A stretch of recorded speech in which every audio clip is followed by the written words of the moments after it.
In this tutorial, I'm making a custom bar and grill wood sign for my husband using the Cricut Maker heat transfer vinyl and the Cricut Easy Press 2. Open Cricut Design Space and select a circle in the Shapes section and make it the size that you need for your design. Choose text and a font of your choosing and type in what you want. Now I decided to use a different font for the name and for the bar and grill. I went with Cowboy Kicks for the bar and grill because I liked the way that it looked. It was a little different to the main name. And then you go into all the images, and there are so many. You can choose literally anything you want. And I played around with a few different barbecue designs, but settled ultimately on the beer mugs with the hands. I think it'll be really fun to weed, and it looks kind of cool. Now on this, I actually wanted to put this proudly serving whatever you bring at the bottom, but I wanted to curve it. So you go into adjustments and then adjust the text curve. You can adjust it as much or as little as you want, depending on the size of your design or where you're placing it on your project. I also wanted to add established in 2026 on the sign, and then I just played around with where I wanted to put it, but I can still make the decision after I've cut the vinyl. Once I have the design exactly as I want it, I put the vinyl onto a mat. I'm going to use iron-on vinyl for this, so you want to make sure it's on that setting when you set the materials. If you have a Cricut machine that has a dial, then put it onto custom and then select it in Design Space. Once it's finished cutting, press the unload, and you can see here how it's cut. Now remember, with heat transfer vinyl or iron-on, you need to cut the shiny side down because that is the transfer sheet and it won't cut properly if you put it the wrong way up. You can see the lines here. This is going to be fun to weed. This is a weeding tool, and this is what's going to help me weed out the bits that I don't need from my design, so that I'm only left with the bits I actually want to press onto my piece of wood. Now this is a little personal preference of mine. This is a Wet Ones container, which is years old now. It has a rock in the bottom to make sure it doesn't tip over, and I use it when I'm weeding any of my projects. As you can see, it's pretty full. It lasts a long time before I have to empty it, and it works perfectly every time. I'm going to speed the weeding up a little in the video here, because that way you can still watch what's happening, but you're not going to be here for days.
Once I have both sides finished, I'm going to get out my heat press. This is the storage bag for the Cricut Easy Press 2.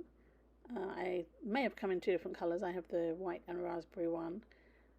I've had it for a few years now. I think this is the 9x9. They have a few different color options now, and all the heat presses, they work pretty well. And I've done small projects and big projects with this. It has a temperature button, and you can set the temperature. I'm going to do 350 for this, and it has a timer on it, and anything from 15 to 30 seconds should be fine.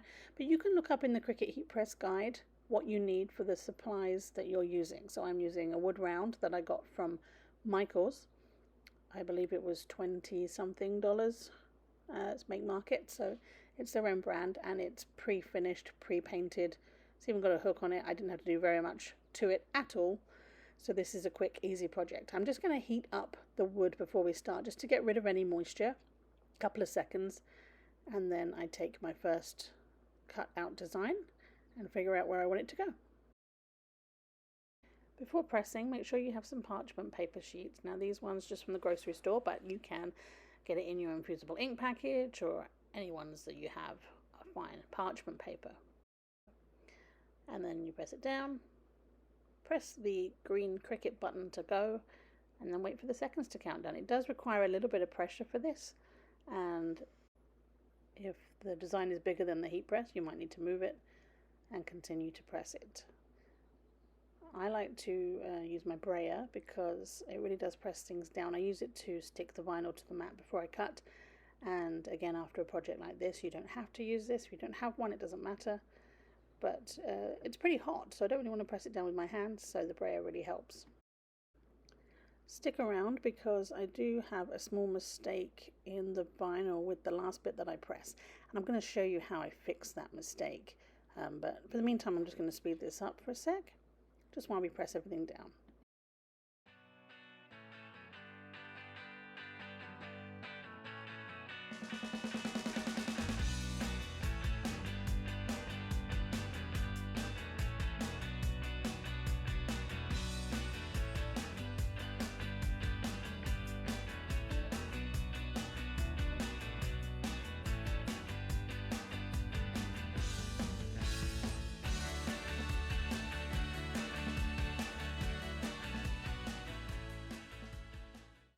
So here I noticed that the O in the U is a little melty, so while it was still warm I peeled it off and I recut the O and stuck it down and pressed it again while it's still hot, and it's like it never happened.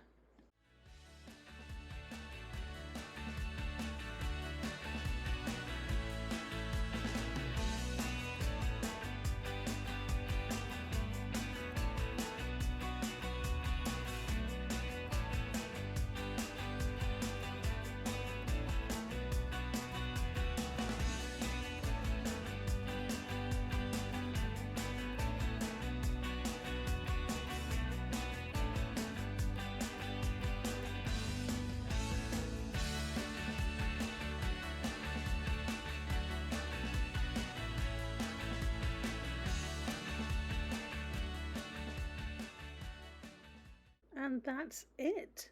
A quick, easy, completely custom Father's Day gift that's perfect for the grill master in your life. If you enjoyed today's video, please like and consider subscribing for more of my crafty content.